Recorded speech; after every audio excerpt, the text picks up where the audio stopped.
मित्रांनो, सप्रेम जय भीम. बादशहा अकबर याने 1542 ते 1606 पर्यंत आपले साम्राज्य टिकवले.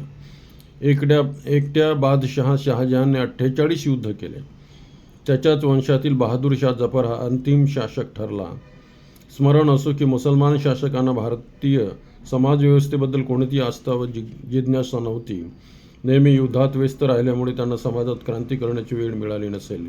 कदाचित यामुळे की काय, त्यांच्यामुळे भारतात ब्राह्मणशाहीला अधिक प्रश्रय मिळाला आणि याच शृंखलेत आपले साम्राज्य टिकून राहावे यासाठी मुसलमान शासकांनी हिंदू स्त्रियांसोबत आपले नातेरिश्ते प्रगाढ केले. मुसलमान आणि हिंदू यांच्यातील नातेसंबंधाचा फार मोठा इतिहास आहे. बादशाह अकबर याने राजा मानसिंगची बहीण जोधाबाईसोबत विवाह केला. जहांगीर याने राजा उदयसिंग यांची कन्या मानबाई हिच्यासोबत परिणय केला.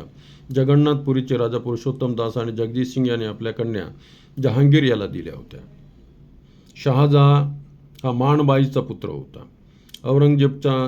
औरंगजेबाचा ज्येष्ठ पुत्र मुअज्जम हा राजा रूपसिंग यांच्या कन्येपासून जन्माला आला होता.